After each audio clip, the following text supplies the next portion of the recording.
Welcome everyone to the Customer Success Leadership Roundtable. I'm Andrew Marks, your co-founder. I'm Andrew Marks, co-founder of Success Hacker and our Success Coaching Training Program. We're back for our monthly live webcast today, talking about developing career paths in customer success.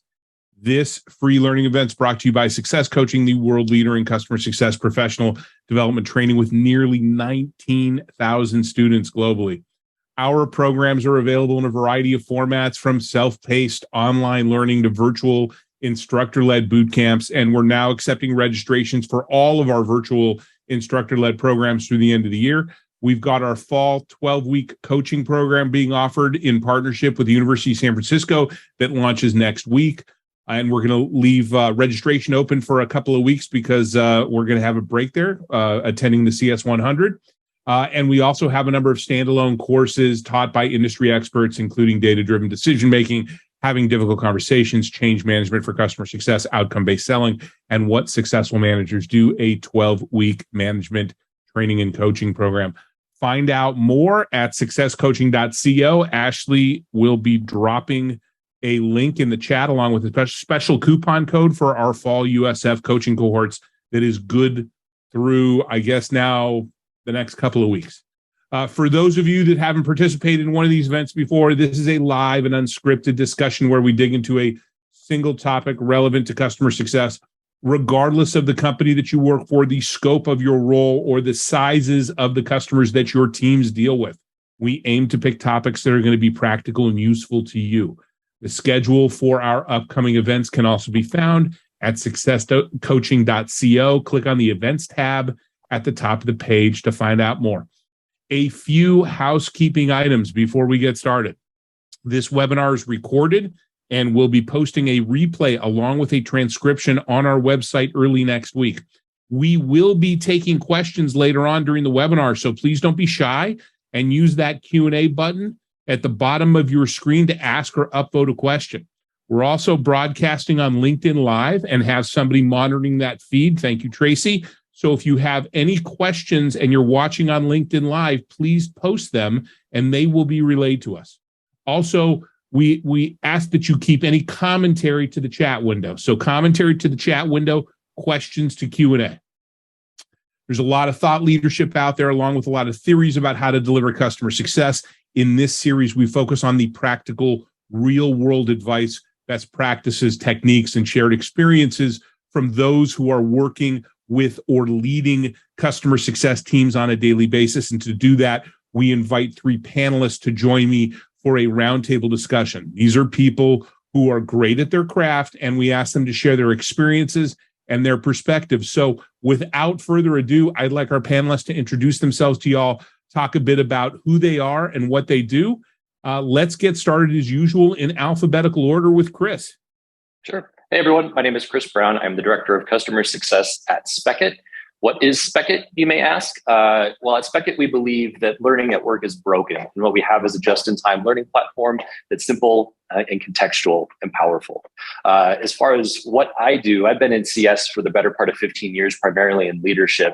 Really found my passion is in the B2C rounds of funding, primarily working and helping startup CS teams. And have an equal passion for helping and grow the individuals on those teams. As Andrew mentioned, I am based out of Phoenix, but I find myself in our lovely Denver office today. And thank you for having me, Andrew. Awesome. Thanks, Chris. Would you prefer to be in Phoenix now, or are you like is the weather nice in Denver? Absolutely not. I will take Denver weather in the summer, but only always. Yeah. Awesome. Thanks, Chris. Jeff, you're up. Chris, I understand that I did my grad school days in Phoenix, and the summertime was tough. Yeah, nope. Hi, everyone. My name is Jeff Justice Williams. I currently lead a customer success team at Box. And for those who don't know Box, we are the enterprise leader in the cloud, in Content Cloud, and I'm based in New York City. If anybody fact checks me on that, that means I'm actually in Jersey City. I joined the team at Box after leading the global customer success program at Stack Overflow. Prior to that, having similar roles at WeWork, Dropbox, Meltwater, and others. I've been in CS since its early days, much like my peers here, and I've seen the career path and evolution of CS throughout the past almost 2 decades, and I'm looking forward to this conversation because I see through my various CS networks, programs, and spaces, it's easy to see that this is a pivotal time in the progress of CS and in the SaaS industry. So I'm really looking forward to joining today with everyone here that's listening. Last quick note, I also host a show called Sips of Success, which, if you haven't heard the show yet, actually goes way beyond just customer success conversations. But it's actually a podcast featuring me and figureheads throughout tech, entertainment, lifestyle, and wellness, where we share unique drinks and dig behind the scenes of their experience. We do have people like Nick Mehta, Chris Hicken to join the show, but feel free to check out some of the other guests as well. But most importantly, really glad to be here. Jeff, it's great to have you again on the program. I don't know where my invitation must have gotten lost. Our final guest to introduce herself, Miranda, had me on her show. Just saying. Thanks for making the time. I appreciate it. I did. Andrew was an early guest on my podcast, which is From There to Here. And he told me all about his journey and how he got fired in 15 minutes or half an hour. I got fired in half an hour from McDonald's. Yeah. On my first job. Told me the whole story on my podcast. It was really hilarious. Well, I know it's probably a shock to most people, but I was kind of a smart ass when I was younger. Yeah, no, not at all. Awesome. Well, hello, everyone from around the globe. I'm Miranda Dekonsky. I am the Chief Customer Officer here at Swiftly. I originally hail from Michigan. I saw some Michiganders on, and now I live in the San Francisco Bay Area. I've been here for over 12 years. Swiftly is a big data platform that powers public transit. I have been at Swiftly for 3.5 years. This is my 7th startup. So you can consider me a little bit of a pro with startups, or I don't know what title to put there, but I've been a part of a lot of startups. I've also worked in a very large organization in Michigan for 9 years, where I got started really doing customer success before it was customer success. So I have been doing this for over 20 years now. I know I only look like I'm like 15, but 20 plus years of this. So this is a topic that's very near and dear to my heart, and I'm excited to chat about it. Awesome. Yes, I know. As a matter of fact, in our USF cohort, you joined a couple of my sessions as a guest speaker to talk about career paths and customer success. So I'm excited definitely to have you on this panel as well. So awesome. Once again, we appreciate, everybody here appreciates your time today. So now let's get into the topic at hand. As the customer success industry continues to grow, there are more opportunities for CS professionals looking to progress through their careers than ever before. But the increased opportunities also affect mobility and retention. As a CS leader, part of your role is to retain and grow your team and help them grow professionally in their careers. Why is developing career paths such an important piece of that? It seems like a lot of work. Can we just wing it and allow our staff to figure things out on their own? These are smart people we're dealing with. Well, I'll start off by saying we could wing it. And honestly, a lot of startups do wing it.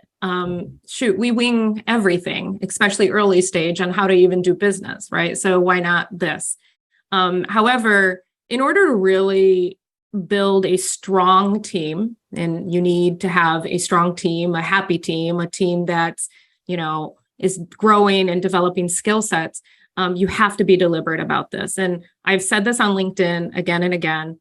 Happy team, or I should say successful team, begets successful customers, begets successful business. So in order to, make that equation happen, you have to have a plan and be deliberate about this. Yeah, I'll jump. Go ahead, Jeff. Yeah, I mean, someone's, and I've seen a lot of people wing it as well. Sometimes intentionally, as you mentioned, you're in the early stages of your own customer and company development. But sometimes it's just that some people haven't put effort into that area. And it's important to recognize that someone's professional growth and savvy through their career isn't entirely dependent upon them, and their ability to take the next critical professional steps successfully often depends on someone else who has been there and has taken those steps, helping them to navigate the course with ease, especially as they get further in their career and the dynamic and expectations of being a more tenured CSM become more complex. I mean, people have natural ambition, but ambition without direction can often lead to someone getting burnt out because they're moving forward on personal momentum alone, but could be headed in the wrong direction because they haven't been guided to what goal to aim for, or what path to take, or get caught on professional hurdles just because they didn't know that they were there. Or they build their skill sets in the direction the company isn't going. So then there's no longer a fit for them, or the business needs don't align. Like all of those things, if you're not deliberate about it, could create a path for your brightest and most talented team members to exit because there's no alignment. Yeah. I want to double down on what Jeff was saying about just being intentional.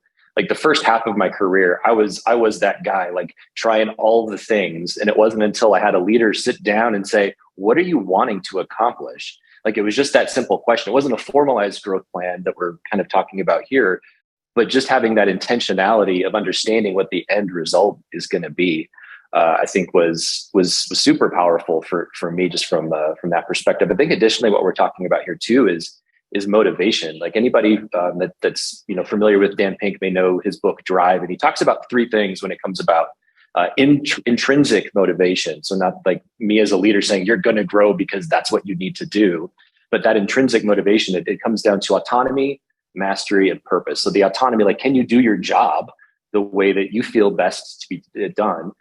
Mastery, which is what I'll get back to in a second, but then purpose, like, are they connected to a greater cause? And that mastery piece is key to what we're talking about here today, which is, are you getting better day to day? If those three components are there, you will have an engaged workforce, which kind of goes back to reinforce Miranda's initial position, which was, what type of team do you want? Do you want a bunch of quiet quitters, which I know that's a controversial term right now, or do you want an engaged workforce? Mm-hmm. Why does this sound? This all sounds really familiar. Isn't this what we do with success plans? Don't we establish milestones? Don't we make sure that customers we're pointing them in the right direction, going down the right path so that they can get success with what we're providing to them? Seems like a pretty natural fit, especially for a customer success team. Yeah. Honestly, the best career paths for CSMs often mirror the customer journey that you have for your own product and the way that you want to tend to your customer, because you're looking for people with certain attributes depending on what type of technology platform you have, the expectations on how you're rolling out your roadmap. Like, do you need more technical people in place? Do you need people who are able to manage large customer environments? Those things are often very close, if not exactly matched, depending on what the company is. And then I'm sorry, go ahead, Chris. Yeah, I was going to say that as leaders, our CSMs are our customers. I work for them. And it's important to, I think, have that mindset.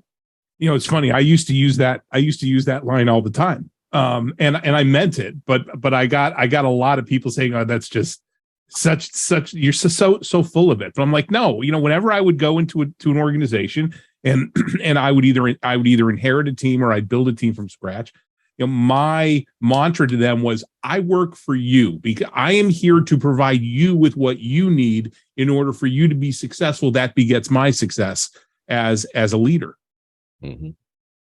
It's funny. I've told many teams this, that when I was early in my career and I was a CSM, me being in a management leadership position now, I manage my internal relationships, my internal dynamics, the same way I was managing my books when I was a CSM. And it's knowing the stakeholders, knowing what they're trying to accomplish, managing the different things that I know are pathways for us to be successful together. And the same thing with my team. When we're looking at the things that we need for resources, I have to be aware of all the dynamics that exist around that. And that's why the pathway for customer success can really be multifaceted. You can really look at the things that you gain and learn in the discipline and apply that to so many different areas as you move forward in your career. But just like, customer success in general, when we look at how we're delivering customer success to our customers, especially in an organization that's evolving, you're coming from a startup, you're going to something that's very mature, from a couple dozen people or 100 people to a box. or an IBM or something like that. These career paths, these and the frameworks, which is what I want to talk about next, they're going to evolve over time. So you said, Jeff, there are based off of how you deliver your product is how you're going to build out those career paths, but those are still going to evolve. It's not something that's static. Right. Although I do want to point out that there's a big leap between the size of Box and the size of IBM. Yeah. Yeah. Well, I went from 100 to Box to IBM, so I realized that. But compared to a lot of companies in SaaS, Box is pretty large. Yeah. And that's the thing. There needs to be an awareness of the components that feed into career pathing internally. And sometimes that varies by the size, age, or stage of the company. Some companies have one department that oversees recruiting, career development. Who am I leaving out here? HR, enablement, which means resources and bandwidth might be thin. While some larger companies, like Box, we have dedicated teams to each of those areas. So in the case that you're a smaller company and you're a CS leader at that company, or even if you're not a leader, but you're in CS and you recognize that this is your scenario, you'll likely need to do some of that hard work yourself. Yeah, interestingly enough, up until January this year, I ran all of human resources and all of customer success.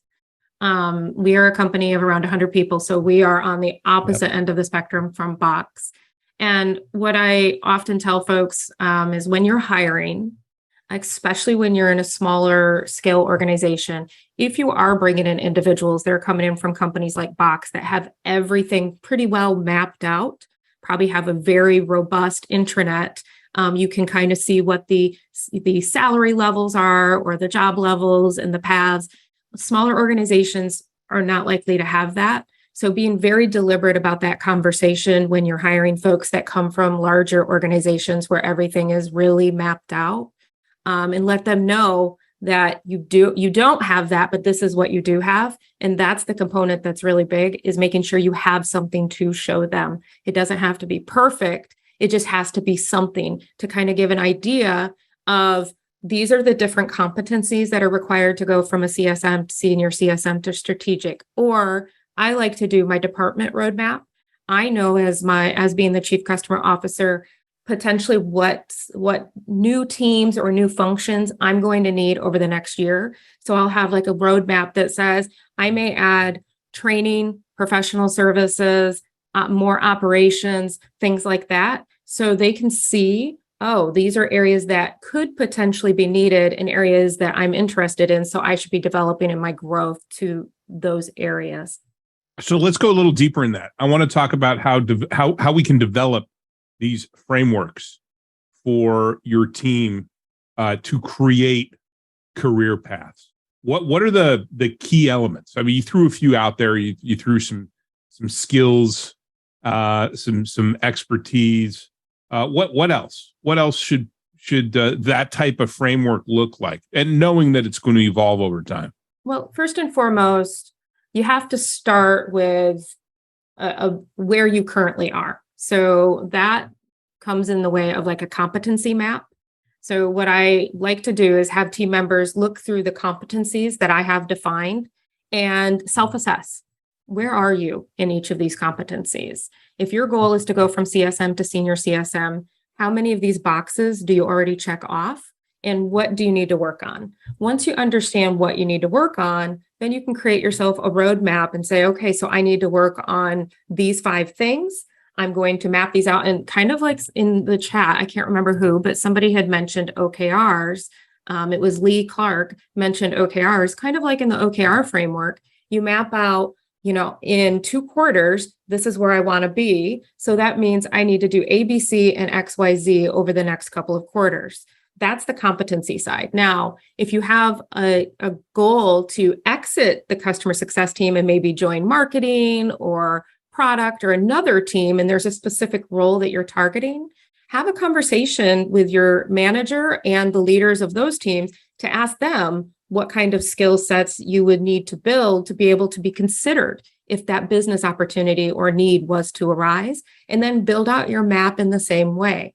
I'm putting a lot of ownership right now on the CSM to do the building, but managers or leaders partner with your teams to build out those roadmaps because we all have blind spots, right? And it's up to us to help call out those blind spots and help them build a plan that includes those.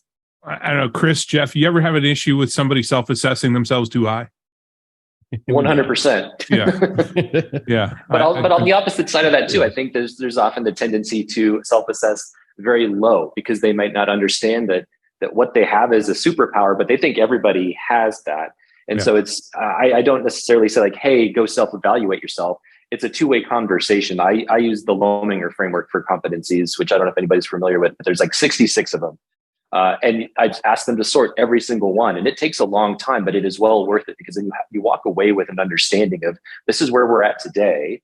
And this is where we want to go tomorrow. And it's super powerful if you're talking about, because it creates the shared language, which we talked about earlier, Andrew. It creates the shared language of, I know exactly what being effective at time management is, or I know exactly what it looks like to be comfortable with ambiguity. It creates that common language that you can also share cross-functionally over in product or with marketing to say, help me understand what are the top 10 competencies that you have here. And Maria asked a question very similarly, which, how do you define the competencies needed for each role?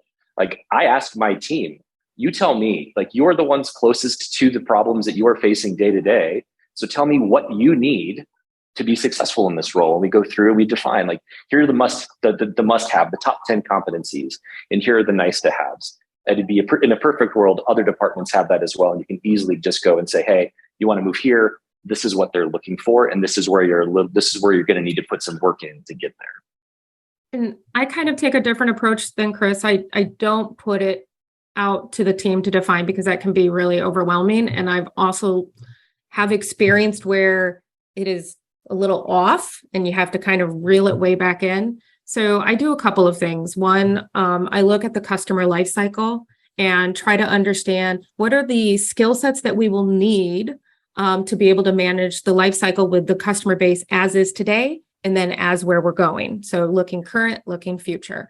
Second thing I look at is overall team structure. What are skill sets that we have that maybe I didn't even think of as a competency that I see as helping move us forward. And I document that as well. And then I look at just overall running a business. What are competencies that we need to run a business? I usually break it down into a few buckets, and I have mine right in front of me. It's execution and results, decision-making, problem solving, autonomy and teamwork. And then there's this other bucket which I kind of put in everything from leading by example and mentorship and stuff like that happens at various levels of the CSM journey. Yeah, I'd agree with you there, Miranda. I think that some of this really starts from the top where you have to set the expectations into the team because there's also has to be a level of realism that plays in the minds of whoever's developing this path, right? You can't trick yourself into saying your platform is overly technical when it isn't.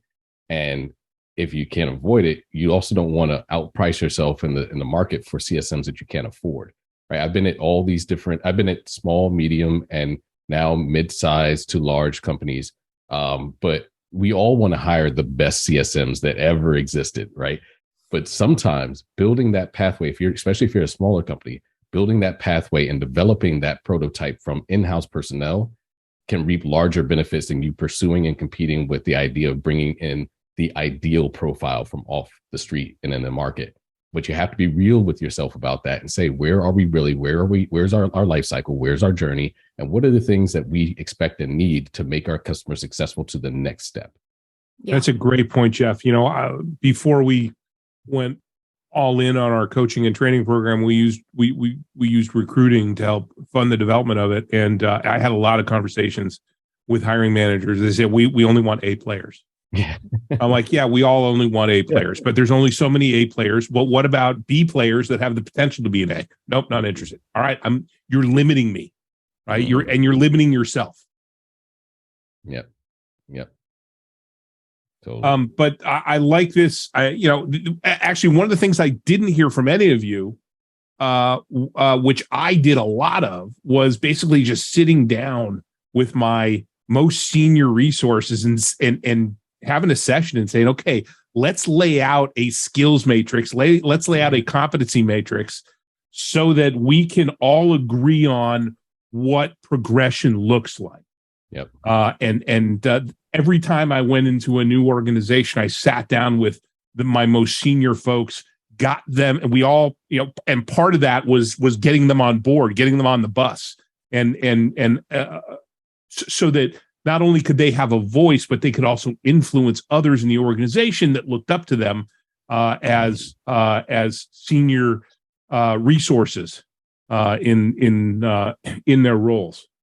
Yeah, so we break it out into two unique buckets, right? So there's I have done that and I do that. It is a partnership with the folks that are my directors or the leaders on my team. And going through each of the buckets that I've identified and figuring out what does it take to be, an associate CSM to a CSM to a senior to a strategic. So that is definitely something. And this is a roadmap for all of the CSMs. They make their own copy. They have their own roadmap that shows them how they can go into each area and into each bucket. But then there's this other thing, because sometimes folks, it depends on what motivates folks, but I just want to call this out as something that folks should be aware of and think through. Sometimes folks look at growth as a way to earn more money. And one of the biggest mistakes I think we make is not showing individuals that you don't have to be a people manager to make more money, because not everybody wants to be a people manager. Not everybody should be a people manager. And some folks just do it because it's the next step. That's how they're going to make more money. So what we have done is we also have what's called a job level summary that shows individuals, not the salaries, we don't publish the salaries, but the bucket that they're in with the title, and shows them that you could be a strategic CSM and make similar salary range as like a director level in customer success. So you don't need to go on to direct this whole department in order to be able to grow. So those are the two things. It is a roadmap and also the job level job level summary. The last thing, we have what I call monthly growth and development conversations, where we create goals and toolkits, and then every month check on how they've been using their toolkit, partnering to assess, how do you feel like you're growing in the areas that you've created goals in? Where do we need to course correct? Do you need new tools in your toolkit, and so on and so forth? Just a reminder, we're gonna be answering questions here in a little bit, so please go ahead and ask your questions in the queue using the Q&A functionality at the bottom of your screen, or upvote any questions that you see that look interesting. So, how often do each of you review your career path? All the time.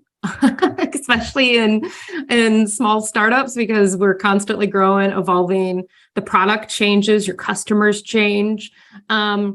At minimum, though, I will say twice a year, you do a really good look, but you're always keeping your eye on it to see if things are still relevant and true. Jeff, what about you? Oh, sorry, Miranda. Minimum twice a year. Yeah. Jeff, what about you? Yeah, I mean, well, if you don't mind me double clicking here, Andrew, you can double click however you want, buddy. Because there's career paths and then there's career progression. I agree with everything Miranda just said. I think that having that constant eye on it and a touch point twice a year is great. But after you've set that path, then, if I'm at my best, I like to follow the Ray Dalio, like get and stay in sync ideology. And I review my management quarterly, with that broken down within a year to two parts: a soft touch twice a year on tactical needs towards their career goals. So what resources, learnings, conferences, books, podcasts, events that they're consuming on the way to their next steps. And the other two times, and this is really just aligned with what Miranda just said, but the other two times are those like formal discussions about their aspirations, their expectations of me in pursuing and achieving that goal. Which also aligns with me carrying forward next steps myself from each of our previous conversations.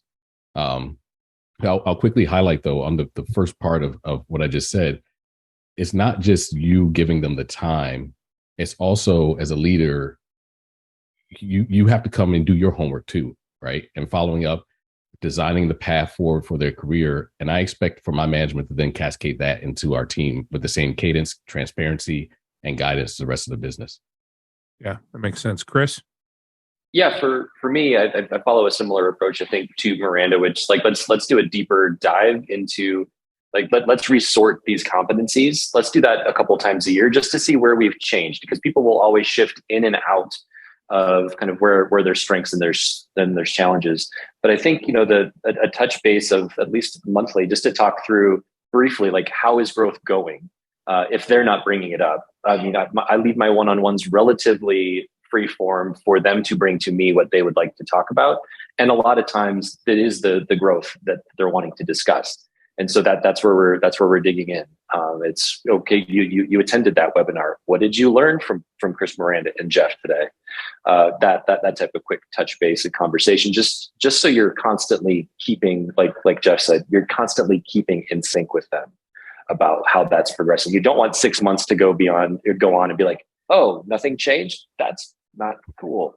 So you want to make sure that there's those constant touch bases, but dive a little deeper every 6 months to see where true change has probably happened. Well, what am I, chopped liver, Chris? You didn't mention me. I knew that. You mentioned everybody else, but I guess nobody learns anything from me. I see how you are. Person. Okay. I'm sorry. When are we going to have you back? No. 6 years from now. So, yeah, and the other nice thing about this is not only is it giving them guidance, but I think one of the things that helps avoid, and I've seen this, especially, when I was doing the recruiting, I don't experience it as much these days, but back when I was doing the recruiting, this entitlement issue. Well, I've been a CSM for 2 years, so I'm entitled for the promotion. Well, now if you've got it all laid out and you've got it pretty much, here's it's all structured. There's a framework. You avoid that whole entitlement issue. Absolutely. I think that's one of the things that I have seen folks encounter a lot, and I've personally encountered a lot, especially in startup world, is I've been doing this now for a year. Where's my promotion kind of thing, and having these competencies mapped out and giving them a copy of that and sending them to really do some deep thought about where they are within the competency framework. And I've had conversations with folks where I'm like, here's this, go and highlight everything in yellow that you know that you're doing well, and you have stories, relevant stories that tell me how you've done it. Or you have the data, the metrics that show me that you're achieving this. You go off and do that and then come back. And then we can talk about, when your promotion is, right?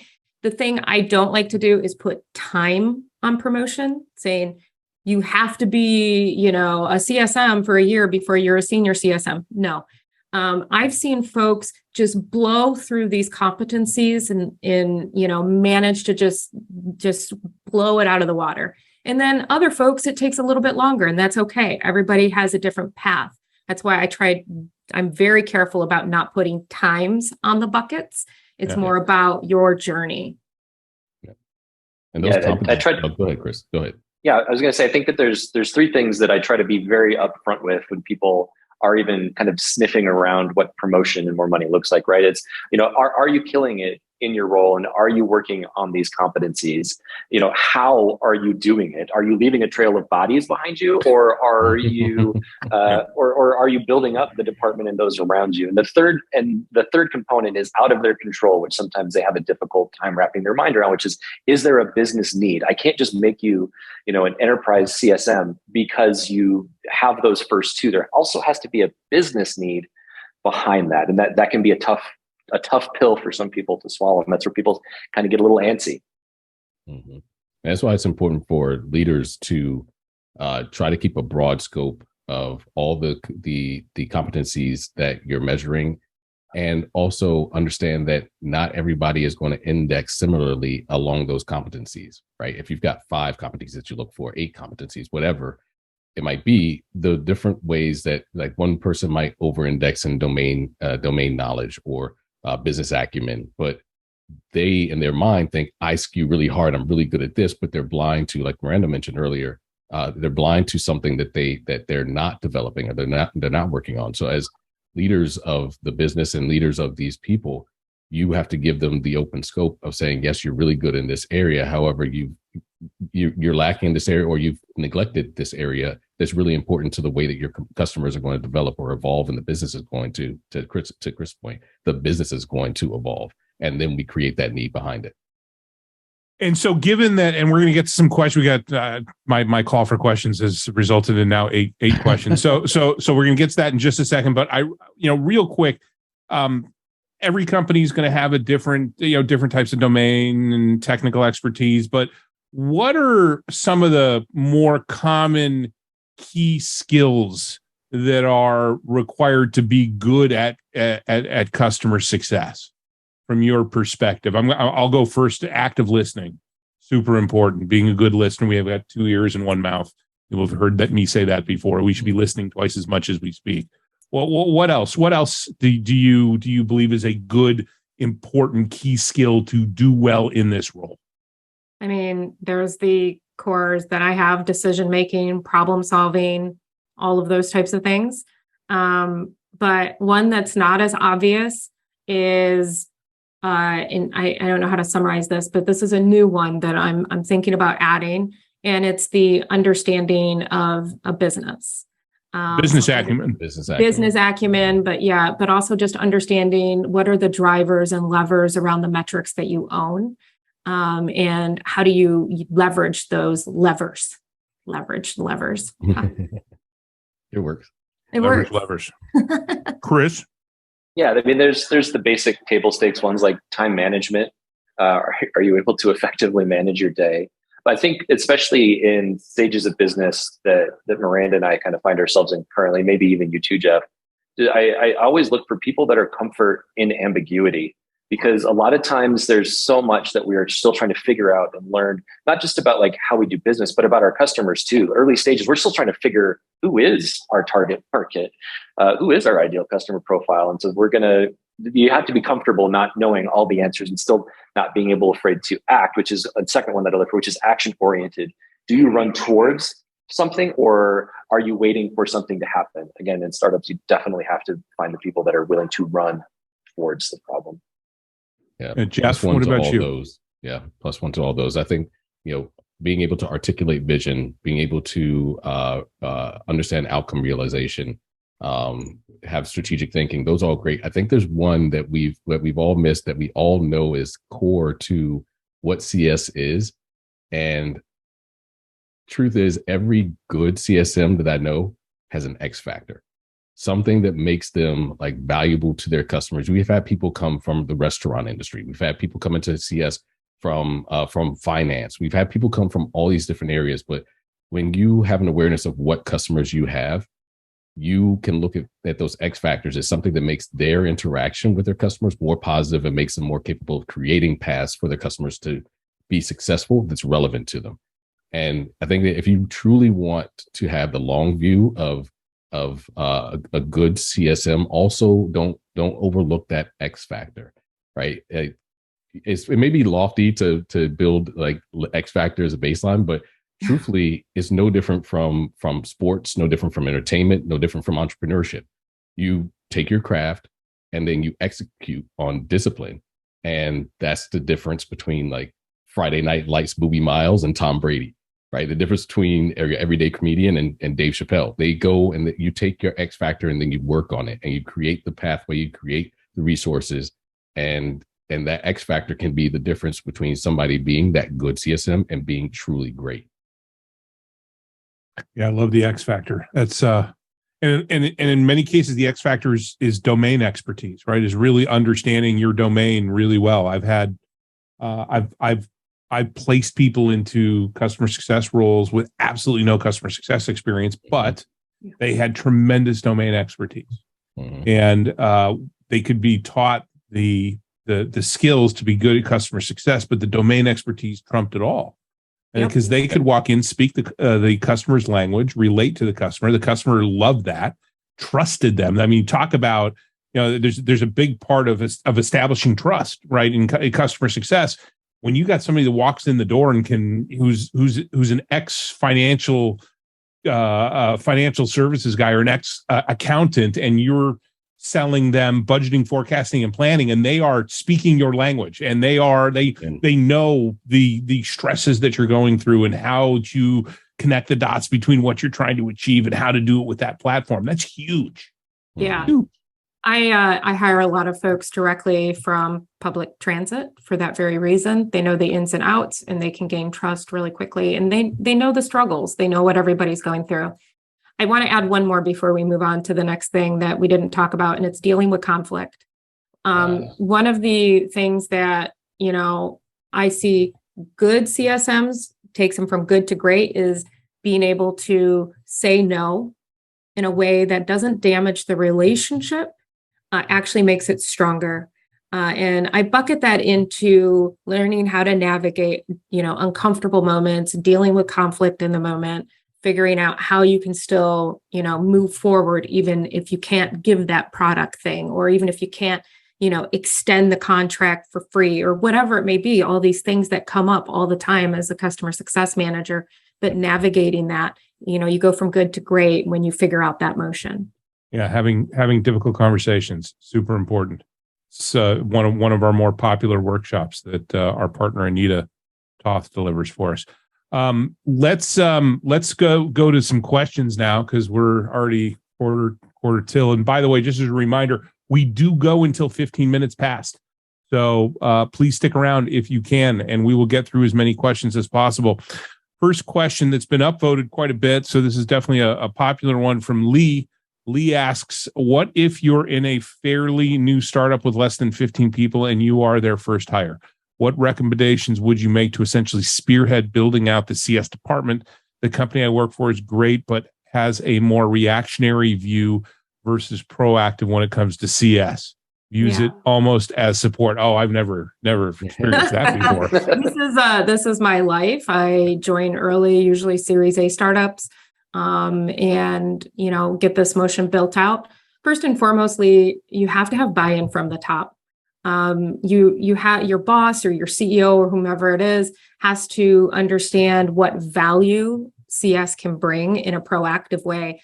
And if you are the person that's leading that effort, you have to figure out, the way to tell the story in the manner they will receive it. So if it's through numbers, then figure out how CS is going to drive increased net retention, decrease the churn, increase customer stickiness, whatever it is, figure out what that is and tell the story through numbers. If they care more about, the sentiment metrics or whatever it may be, figure out how to tell the story that way. But first and foremost, you have to have buy-in and then back into it and map it out. Revenue, anytime you can attach revenue, by the way, super, super important. Chris, what do you got for Lee? Yeah, I couldn't agree more with what Miranda said. You have to have alignment from the top. I've tried to do it the other way around, and it failed miserably, Andrew. I tried to come up with hey, here's the perfect job description, and it was he's like, nope, not gonna move forward with that. So that is the linchpin in everything you're talking about. Once you have that, everything becomes infinitely easier to garner the resources that you need to define what that job description looks like, to define what the day-to-day looks like for these roles. So nothing to add, only don't do it the opposite way. Only always start with the top and alignment there. And Jeff, I know you've dealt with this in the past as well. What have you got to add? I mean, it's to me that's spot on. Instead of going in and saying we're important because we own all of your existing customers, that's not good enough. Or coming in and saying, they don't taking the protective approach yourself from a CS point of view. We're like, they don't get us. They don't get customer success. They don't get what we're trying to accomplish. They don't know how important we are. No, put yourself in those shoes. Miranda said it best. I have nothing more to add on that. Yeah. Yeah. And once again, own your number and show them that you own that number. When you attach revenue to any conversation, they're going to listen to you. Mm-hmm. Awesome, Lee. Thanks for the question. Our next question comes from Ryan. Ryan asks, if your company doesn't have any resources to help you grow in your career and your managers have told you that the only way to grow within your CS department is to move to a manager position, how can you suggest some of these tools or methods to leadership in an appropriate way to help the organization provide assistance to members of CS looking to learn and grow? I think your points that not everyone needs to manage people to grow in their career is valid. How do you help your organization cultivate this line of thinking to support the team in continued professional development? Ryan, it depends on the type of company you work for. So if you're in a smaller startup, great news, there's never a shortage of problems to solve or work to be done. Bad news, there's usually a shortage of resources to do it, which is great for you or for anyone that's looking to grow and expand. If you, I highly suggest if you're in this position and you are in a company where there's a ton of problems to solve, you have to do your core job, right? You can't just deprioritize your core work, but make sure your core job and responsibilities is getting done. Your numbers are strong, but then on the side, figure out how you can solve these other problems and show your team or show your management that this is a need and this is the business need that it's going to solve. And eventually it can evolve to have another career path there. I don't know if that exactly, answers your question. But, looking around you at the problems that exist and how you can help solve those, help create career paths to other areas and other directions. This is a threshold question to me too, because either for Ryan, if you're looking at this scenario where you want growth and you're asking for growth and you're spending time developing or trying to encourage or design what you think is the next step in your growth, you might be spinning your wheels in the wrong places. I don't want to suggest that anybody jumps and leaves their job today, but recognize where you've hit a threshold in your own pain or your own development or your willingness to have somebody who's supporting where you're trying to go. So, it's really about, and then also when you think about, and Chris referenced this earlier, when you think about some of the efforts that's necessary if you're in a smaller company to get that company to the next level, it's going to take you putting in some hard work atop the day job. And so that means what's your threshold for being able to actually put that work in and manage that alongside the other work that you have to do. I love that, Jeff. And I wasn't going to go there and tell folks to look other ways. It does seem like there should be a little bit of a reset, though, in how management thinks about developing and growing their team members. I wasn't going to quite go down that path, but hey, why not? Yeah. But it it could seems also like be when keeping it real goes wrong. So yeah. Yeah. Yeah, and I think it depends on what we're talking about when we're talking about resources. Are we talking about like, hey, I don't have budget to go to X, Y, or Z event?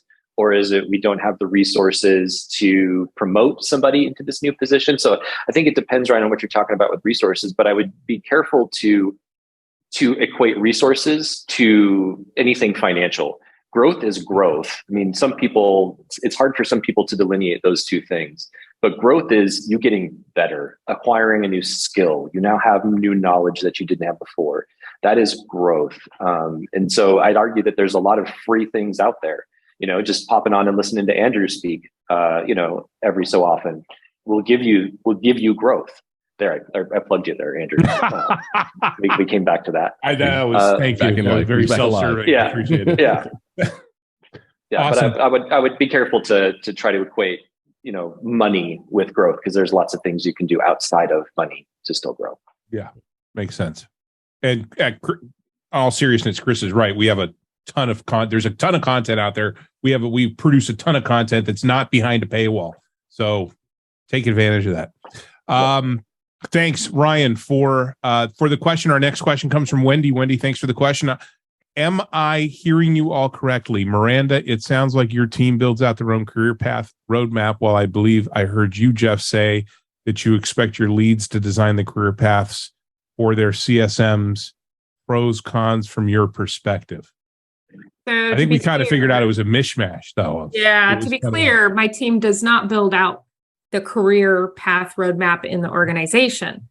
However, they're 100% responsible for their career path. I will give them, ideas and tools and, a little bit of a map about what could potentially be coming up and the competencies that they would need to build. But then they need to take that and map out where they are with, of course, in partnership with their manager. So we're looking at blind spots and level setting to make sure that they're not assessing higher or assessing lower.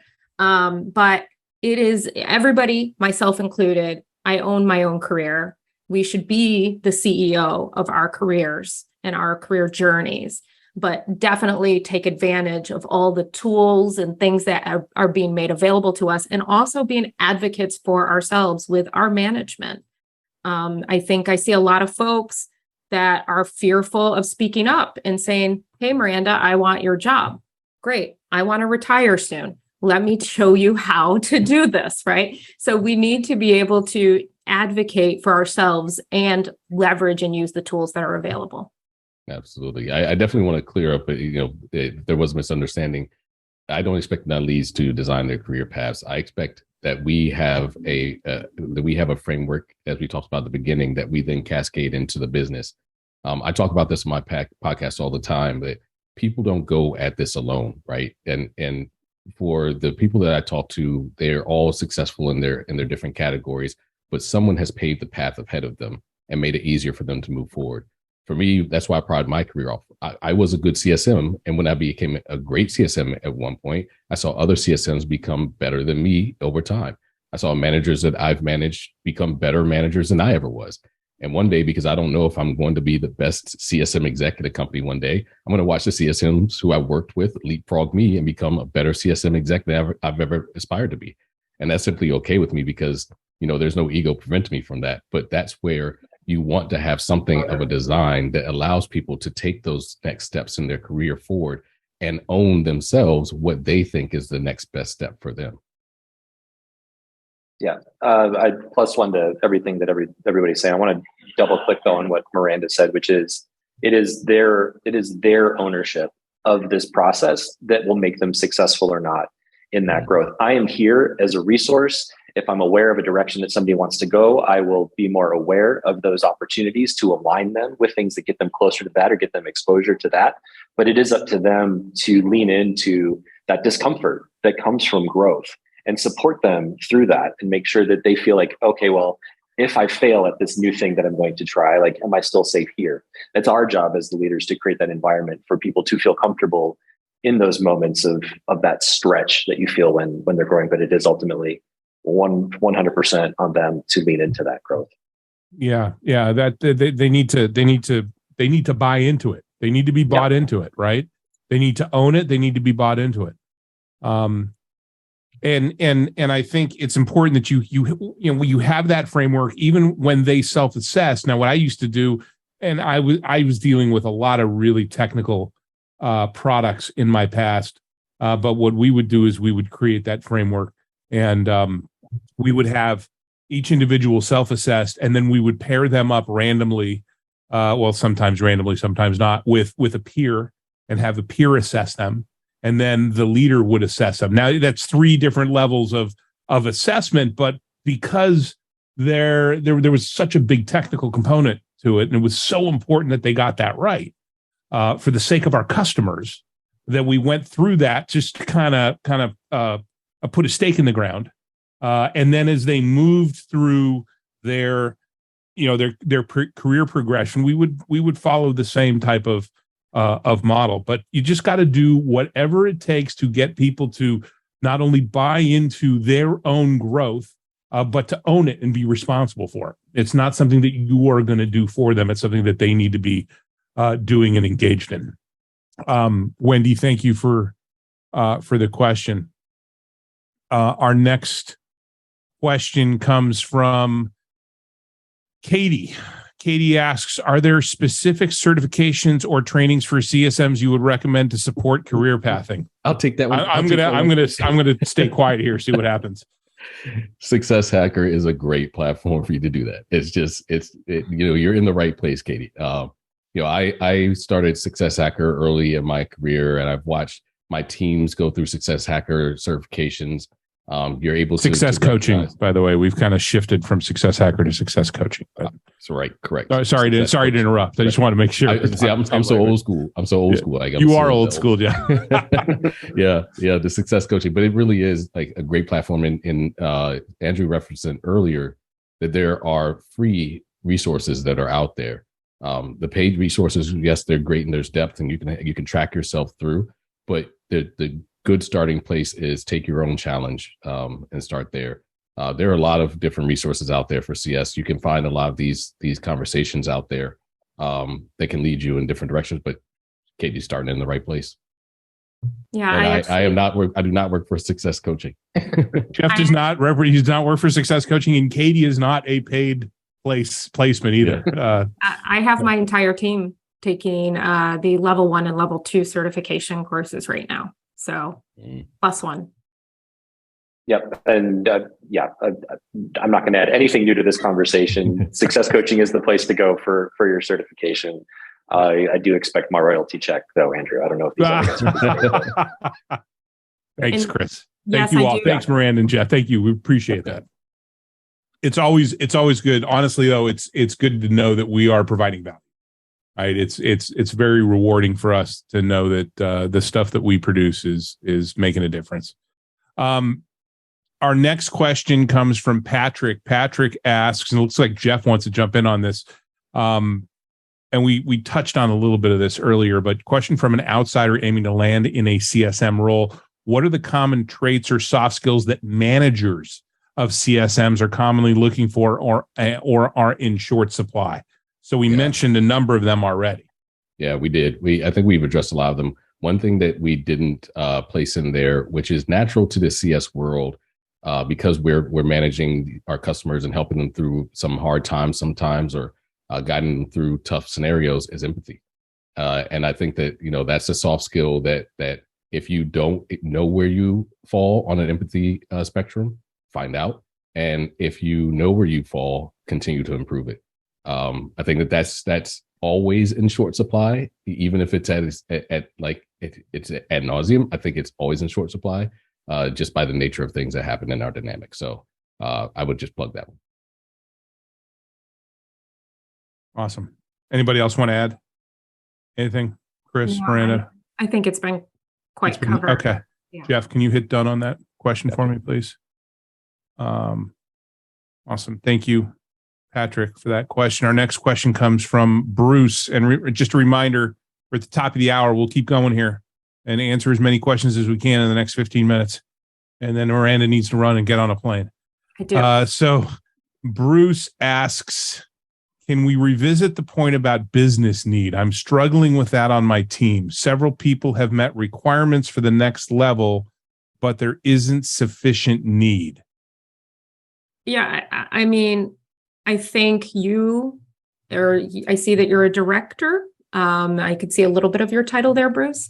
So when you have mapped out what you're going to be hiring for the following year, or however far in advance you do that, you're trying to match up your hiring needs with the needs of the business, whether it's you're bringing in a new function, you're promoting, you're expanding your team. All of those have to happen in some type of cadence that matches up with the business needs, the budget you have, so on and so forth. So being very deliberate with that, that communication to your team and saying this next year, like 2023 planning is probably happening right now. I know it is for me. And being deliberate and saying next year, we will be adding this type of function in Q3, depending if we hit our sales numbers, if we hit our retention numbers, all of those types of things. That's what I mean when I'm saying business need. Or the evolution of your product can also create a business need. You're changing, your product or adding new functionality to your product that creates a skill gap. That's a business need. Yeah, I think that there's... Go ahead, Chris. Yeah, I think there's, I think in an ideal world, right, businesses grow. And maybe this is what you're kind of circling around, Bruce. Maybe in the current reality, the growth might not be as rapid, or maybe there's no growth at all forecasted. And so how do you keep a workforce engaged at that point? And that's a much more difficult, more nuanced question, I think, that we'd want to unpack.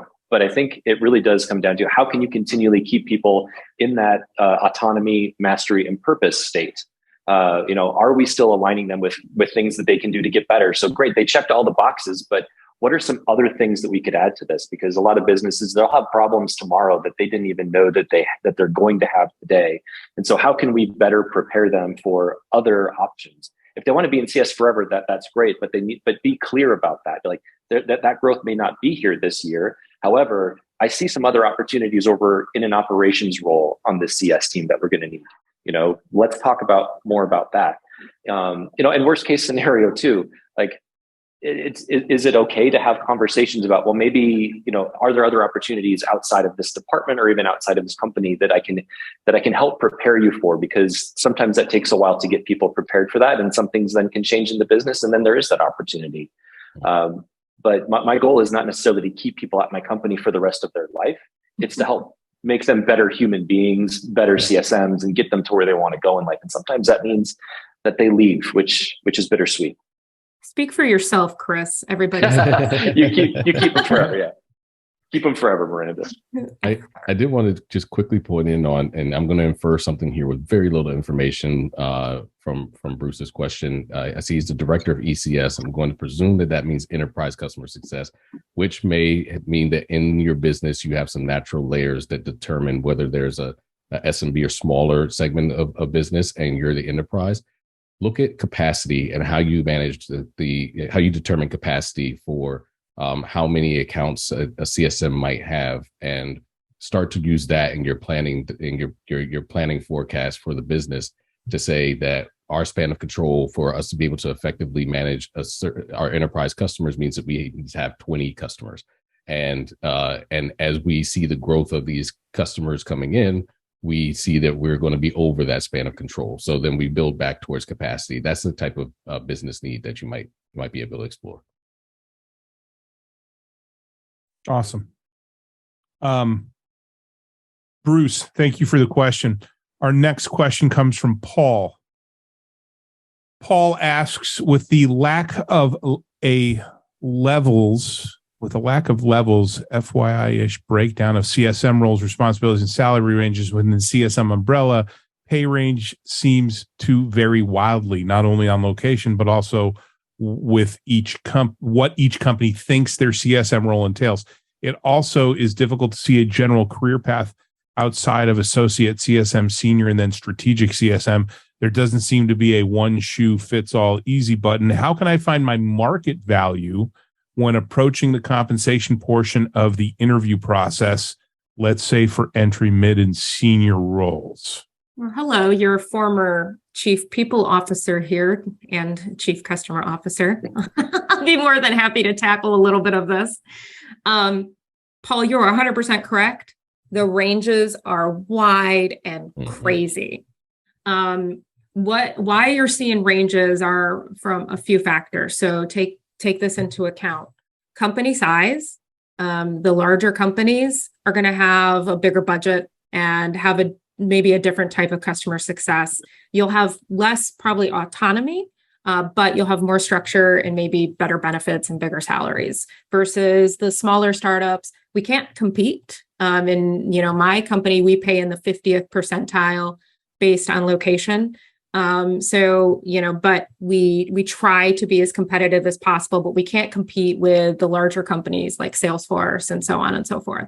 So that's one, company size. Second is the type of CS work, right? So if you are a customer success manager that owns renewals and upsell motion, you'll make more money than if you're a customer success manager that doesn't. So understanding like the makeup of the roles and what experience you bring from the type of customer success you've done can help you set your price. I look at tools such as salary.com, Radford data, which is a little bit harder to get at if you're an individual, impact.io, another one that's hard to get at if you're an individual. It's more of a company-based thing.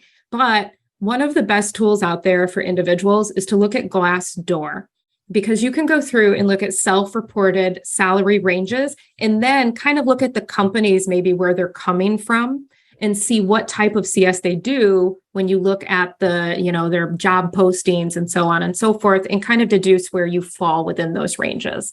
I could actually spit out ranges right here and tell everybody what they probably should be making, but I won't do that today. But there is definitely different ranges depending on company size and the type of CS and the experience that you bring to the table.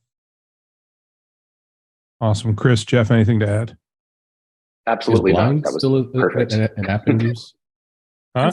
Is Blind still in use, in constant use, the app? I know that was a really good source of I don't think Blind works as well for smaller organizations, just to be quite frank. Fair. Yeah. It's out there for like the bigger companies. You'll have enough data points, but smaller organizations, you're not going to get enough data points. And that's the key, is going where you can aggregate data points and get an understanding of what's going on. And also companies should just, quite frankly, tell you the range that they're offering, and you can make your own decision.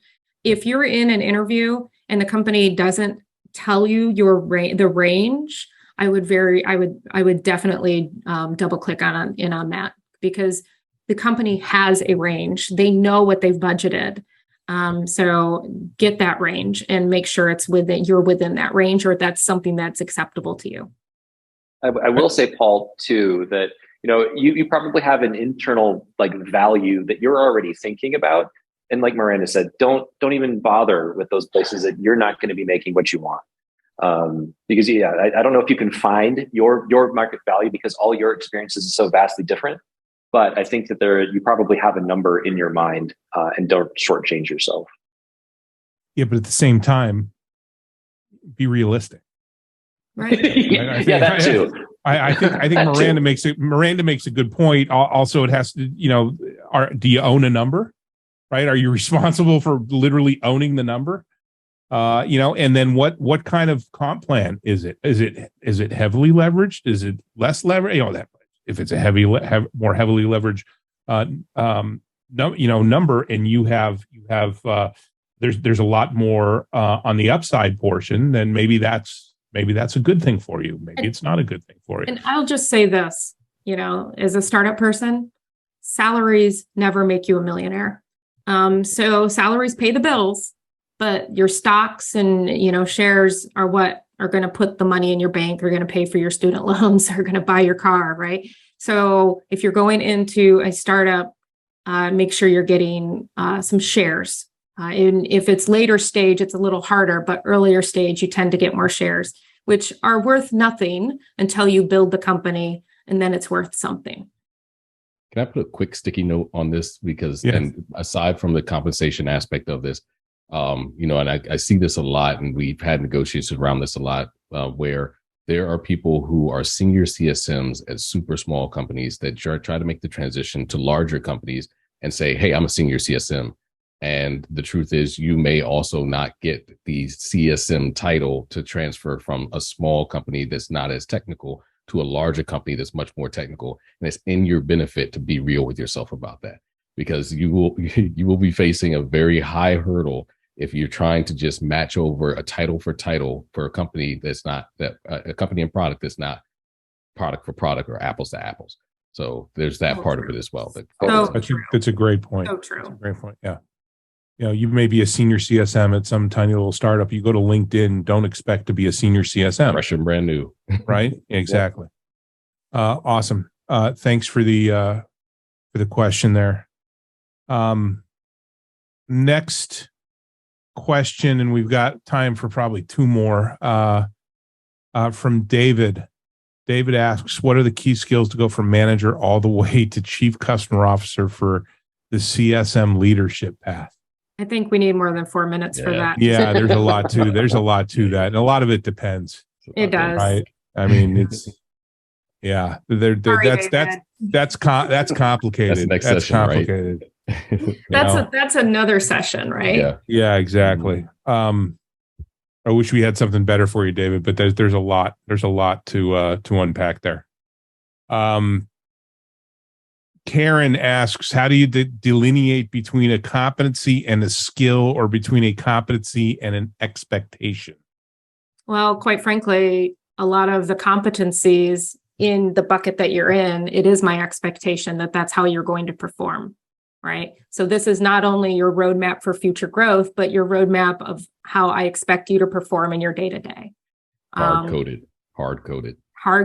So it's like, if you're a CSM, these are the things that you need to be doing to continue to be a CSM here. Mm-hmm. Yep. And I think within that, competencies, they're skills and knowledge. That's kind of under the umbrella of competency. It's like, can you do the thing, and are you demonstrating that thing, or do you have the knowledge of that thing? So yeah, and then just agreeing with Miranda saying there too, but I don't think you need to make a separation there. Competencies are skills and knowledge that you're demonstrating. Awesome. Karen, thanks for that. Next question from Kenneth on LinkedIn. Kenneth, thanks for reaching out from LinkedIn. How do you approach team success on your own annual reviews with your manager? OKRs. Yeah. Objectives and key results. Am I understanding the question correctly? That's the question I got. How do you approach team success on your own annual reviews with your manager? My annual How do you approach reviews, my annual reviews, the top of it, when I write out my self-assessment, it's always metrics. You'll see like 10 lines of different metrics of where we started, where we are, where we started, where we are, right? Or data point, data. It's all about the data. I report to the CEO, so I have to report to the board as well. So, that it's all data. We have a lovely board. They don't care about, I got CSM A to do this conversation or have this talk or what. They just want to see results. Yep. That's all they care about. Yep. I think it's results, and it's also how you achieve those results. So so yes on the data, but then also like, what are your company core values, and are you living up to those core values, or at least demonstrating that? And the competencies that we've outlined as a leadership team, like, how are you performing to those competencies? Well, but yeah, data.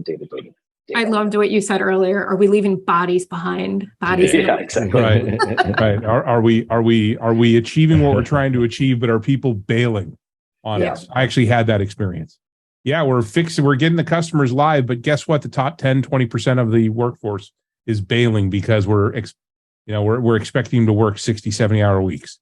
So something's not working. David, no chainsaw management.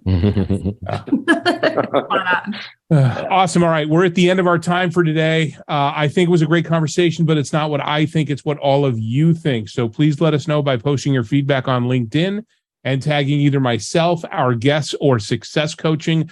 I want to thank our guests for spending time with us today and for the ideas, thoughts, insights, and best practices that you shared with everybody.